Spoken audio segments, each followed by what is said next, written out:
태국은 원래 한국을 꽤나 오랫동안 동경한 나라였습니다. 그런데 한국을 동경하던 태국이 자기들 마음대로 다 풀리지 않으니 갑자기 한국에게 본인들의 마음을 받아주지 않는다고 역정을 냈고, 그 결과 중국과 한 배를 타려고 작정한 것 같습니다. 여기 기사 보시면 시진핑, 중국, 태국 한 가족이다.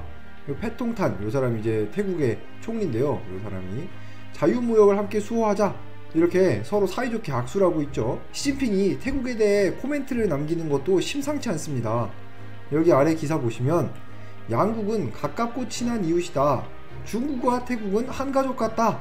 이런 얘기를 하고 있습니다. 이렇게 아주 양국이 긴밀한 관계가 있는 것으로 보이는데요. 이렇듯 중국과는 잘 지내는 태국이 한국에 대해서는 한국 여행 불매운동이니 뭐니 하면서 지금 보이콧을 하고 있는 상황입니다. 시진핑의 저런 말들을 들은 태국의 새 총리도 중국과는 한 가족이라며 중국과 더 밝은 미래를 설계하겠다.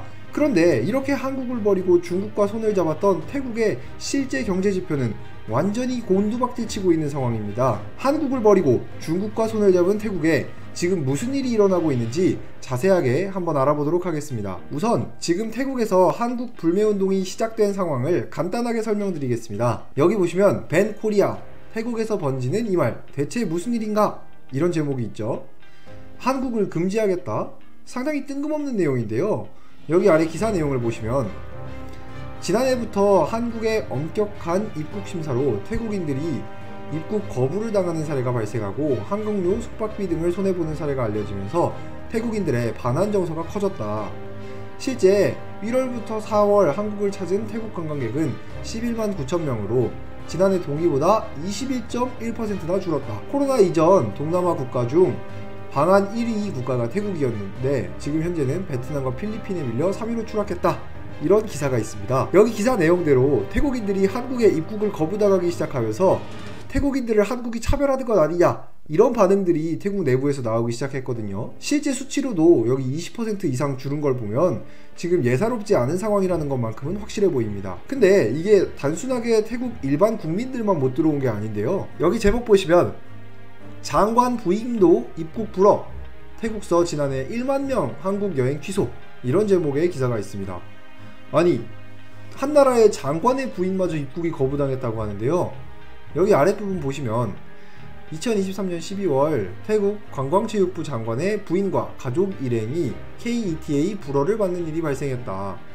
그리고 이뿐만이 아니라 SNS에서는 태국 내 유명 여배우의 가족 18명이 여행경비 4천만원의 럭셔리 한국여행을 계획했으나 그중 4명이 KETA 불허 결과를 받아 불가피하게 가족여행에서 제외된 사연이 공유되기도 했다. 이렇게 태국 관광체육부 장관의 부인부터 유명 여배우의 가족까지 경제적이나 사회적 지위와 상관없이 이런저런 이유들로 10,000명에 가까운 태국인들이 한국 땅을 밟지 못했는데요. 물론 이건 한국의 잘못이 전혀 아닙니다. 한국이 태국에 대하여서만 이런 엄격한 기준을 적용하는 게 아니라 다른 나라들에도 똑같은 기준을 적용하고 있는데 태국인들이 유독 이 기준에 적합하지 않은 사람들이 많은 것입니다. 또한 현재 대한민국 내 불법 체류자 1위 국가가 태국이다 보니 태국에 대해서는 조금 더 엄격하게 우리가 볼 수밖에 없는데요. 본인들이 불법 체류자가 많은 것에 대하여서는 생각하지도 않고 한국이 무조건 막았다고만 불만을 터뜨리고 있는 상황입니다. 그러나 말과 상식이 통하는 사람들이었다면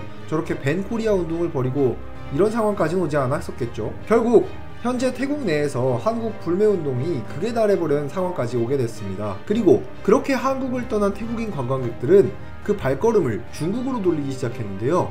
여기 제목을 보시면 한국 여행 갈 바엔 중국을 간다, 이렇게 지금 태국인들이 뿔이 났다, 이런 기사가 있어요. 이 기사 제목처럼 한국 여행 갈 바엔 중국 여행을 가겠다고 지금 중국에게 태국인들이 빌붙기 시작했거든요. 또한 이게 단순히 몇몇 개인에게서 일어나는 운동도 아니라 여기 아래 보시면 방콕 포스터에 따르면 짤른 왕아나논 태국 여행사협회 회장은 한국 여행 거부 운동이 일어나기 전 한국은 태국의 3대 인기 여행지 중 하나였지만 그런 시절은 끝났다. 야, 지금 이거 여행사협회 회장이 직접 얘기를 한 거예요. 굉장히 전 국가적이고 굉장히 많은 태국 사람들이 지금 이 운동에 공감을 하고 있다고 볼 수 있는 거거든요. 이렇게 최근 태국의 반환 감정은 예상보다 상당히 심각한 상황입니다. 그런데 이런 냉랭한 분위기와는 반대로 예전부터 한국은 태국에게 잘 해보려고 많은 노력을 해왔었는데요. 여기 제목 보시면 윤 대통령 태국 총리와 정상회담 이런 제목이 있어요. 자, 그러면 여기서 무슨 얘기들을 했냐? 윤 대통령은 패통탄 총리가 지난 9월 취임한 것을 축하하고 총리 재임 기간 중 교역, 투자, 전기차, 국방, 방산, 인적 교류를 비롯해 폭넓은 분야에서 협력을 획기적으로 강화해 나가길 바란다, 이렇게 얘기를 했어요. 또 이뿐만이 아니죠. 한태 경제 동반자 협정이 조속히 체결되고 한태 합작 산업단지가 순조롭게 건설될 수 있도록 총리의 관심과 지원을 요청했다. 이렇게 우리는 지금 태국이랑 잘해보자고 정부 차원에서 지금 이런 얘기들을 많이 했습니다. 사실상 상당한 환대와 호의를 베푼 것인데요. 또 이뿐만이 아닙니다. 여기 보시면 태국 정부 한국 내 불법 취업자의 이달 내 자진 신고하라, 이런 기사가 있죠. 근데 이 내용 자세히 살펴보시면 한국 법무부는 지난해 11월 7일부터 이달 28일까지 불법 체류 외국인을 대상으로 특별 자진 출국 제도를 시행한다. 이 기간 스스로 출국하는 불법 체류자에게는 최대 3천만원의 범칙금을 면제하고 입국 규제를 유예한다. 3천만원의 범칙금도 제해주고 입국 규제도 없다고 얘기해주고 사실상 자수만 하고 넘어간다면 무죄방임을 해주겠다는 것인데요. 태국에게 최대한의 선의를 그동안 대한민국은 이렇게 베풀고 있었습니다. 하지만 태국인 불법 체류자들은 이를 무시라도 하듯 한국에 엄청난 피해를 주기까지 했는데요. 여기 제목 보시면 음주 측정 거부 체포 불법 체류 태국령 유치장 천장 부서. 야, 이거 제목부터 벌써 어질어질하죠. 기사 내용 중에 가장 중요한 부분만 좀 보겠습니다. A씨는 이날 정읍의 한 도로에서 오토바이를 몰던 중 경찰의 음주 측정 요구를 거부했대요. 그리고 현행범으로 결국에 지금 체포가 됐는데, 체포된 상태로 유치장에 입감된 A씨는 유치장 천장에 석고보드를 부수기도 했다. 야, 불법 체류에 음주운전에 음주 측정 거부에 유치장 파손까지, 이런 사람이 왜 한국에 남아있어야 하는지 잘 모르겠습니다. 여기서 또 끝이 아니죠. 이런 사례는 조금만 검색해도 수도 없이 나옵니다. 여기 이 사람의 스케일은 상당한데요. 평택서 불체자 태국인 음주운전 변압기 쾅, 아파트 1000세대 정전. 야, 이거 진짜 1000세대가 한 사람 때문에 지금 피해를 본 이야기인데요.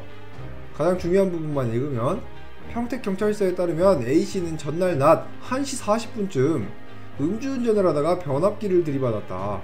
이 사고로 인근 아파트 1000세대가 1시간가량 정전으로 피해를 입었다. 아니, 대낮에 음주운전을 하다가 변압기를 들이박는 게 말이 됩니까? 이렇게 한국은 태국에 우호적이고 기회까지 줘가면서 태국에게 잘해보려고 그동안 많은 노력을 했지만, 태국은 이런 말썽꾸러기들이 한국에 마음대로 입국하지 못하게 했다는 죄 때문에 한국이 잘못했다고 막 이렇게 우기면서 밴 코리아 운동이 나오고 있죠. 결국 참고 참던 대한민국도 말썽만 피우는 태국을 손절하고자 하는 움직임을 보이기 시작했는데요. 여기 제목 보시면 기아 태국 전기차 공장 철회, 이런 제목의 기사가 있습니다. 이거 원래 기아가 전기차 공장을 태국에 만들려고 했는데요. 규모도 상당해서 2030년까지 글로벌 판매 430만 대를 목표로 공장 설립을 추진했지만 지금은 시기상조다 이러면서 최근 완전히 발을 뺐습니다. 위에 있었던 여러 사건들과 더불어 한국인들과 한국 기업을 좋아하지도 않는 태국에 공장을 세운다? 이런 상황이니까 기아가 여기다가 어떻게 공장을 세웁니까? 결국 이렇게 공장이 안 세워지기로 어그러지면서 태국만 손해를 봤습니다. 이런 식으로 태국을 손절한 것은 기아뿐만이 아니었는데요. 여기 보시면 요건 2020년에 있었던 일인데, GM 태국 공장 매각, 현지 직원 1500여 명 전원 해고, 이러면서 이 로이터 통신 등 외신에 따르면 중국이 태국에 있는 라이온 공장을 완전히 다 버리고 그냥 매각한 다음에 나가버렸어요. 이런 식으로 예전부터 태국은 외국 기업들과 마찰이 잦았는데요. 당시에 이 GM이 공장 지어놨는데 태국 정부에서 계속해서 회사 내부 사업에 관해 관여하니까 GM이 결국 못 참고 다 던지고 나간 사건이었습니다. 이때도 여러 외신들이 태국 정부의 실정을 비판하며 왜 굴러들어온 복을 걷어차냐고 몰아붙이기까지 했었는데요. 그런데 이렇게 기아랑 GM에 손절당하고 잘해주려고 하던 한국을 버리고 그렇게 원하던 중국이랑 이제 손을 잡았으면 태국이 잘 살아야 될 텐데, 얼마 지나지 않아 이 중국의 손을 잡은 게 큰 실수였다는 것을 태국이 깨달았습니다. 오히려 지금 중국 때문에 태국 경제가 박살나기 시작한 건데요. 여기 제목 보시면 태국 공장 2,000곳이 문을 닫았다. 저가 중국산 범람에 골머리를 앓는 동남아, 이런 제목의 기사가 있습니다. 중국의 물량발을 생각하지도 않고 무턱대고 손을 잡았던 태국이 이제 완전히 지금 중국에게 밀리고 있는 상황인데요. 아래 기사 내용을 좀 보시면, 자, 제목부터 어마어마하죠. 1년 사이 공장 2,000곳이 문을 닫은 태국. 메이드 인 차이나 범람으로 골머리를 썩는 대표적 국가는 태국이다. 저가 중국산이 온 오프라인 시장을 잠식하고 있다. 태국의 대표 기념품 코끼리 바지의 경우 현지에서 판매되는 제품 10개 중 7개가 중국에서 만들어졌다. 야, 이거 태국의 기념품을 중국에서 대부분 만든다니. 지금 이 영상 보고 계신 여러분들은 물론 별 생각 없으셨겠지만 앞으로도 굳이 태국 여행을 가실 필요 없을 것 같습니다.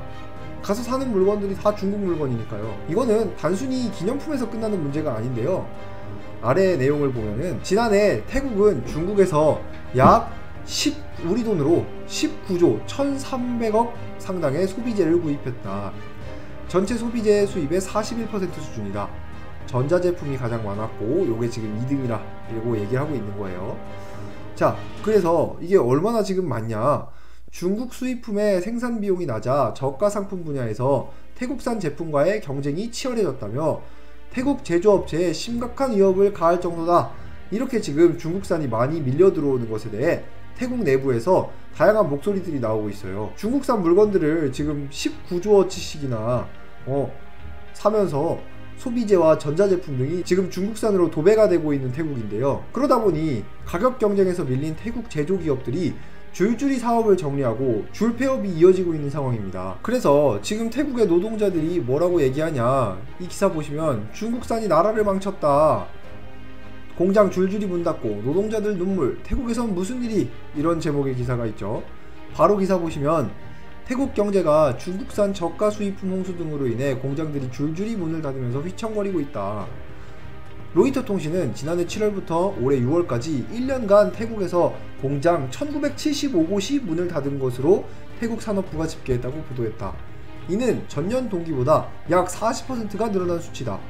공장 폐쇄에 따른 실직 건수도 5만 건이 넘어가 전년 동기보다 약 80% 급증했다. 지금 나온 수치가 말이 되나 싶을 정도로 충격적이죠.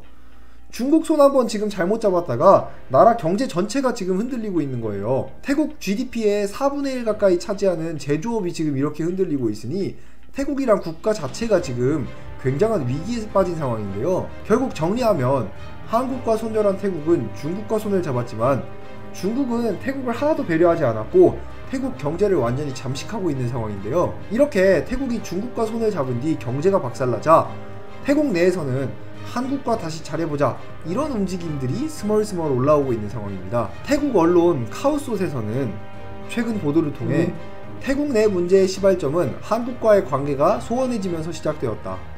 중국을 선택한 것은 태국 경제에 심각한 타격을 준 악수였다. 지금이라도 한국이 기회를 준다면 신임 총리는 실수를 바로잡고 이를 처음부터 해결해 나가야 할 것이다. 이렇게 말하며 한국과의 우호적인 관계가 태국에 꼭 필요하다고 주장했습니다. 이런 주장들을 받아들여서였을까요? 태국의 신임 총리 패통탄도 최근 들어 한국의 우호적인 자세를 계속해서 취하고 있는데요. 특히 최근 언론과 인터뷰에서는 한국과 태국은 오랜 기간 좋은 친구로 남아있었다. 다가오는 시대에도 양국은 좋은 기억들만 남기고 더 나은 미래를 향해 나아가야 한다고 생각한다. 이를 위해 불법 체류자 문제를 비롯해 여러 안건들을 한국 정부와 빠르게 협상해 나갈 것이다. 이렇게 얘기를 하면서 총리가 직접 나서서 불법 체류자 문제를 뿌리 뽑겠다고 언급했습니다.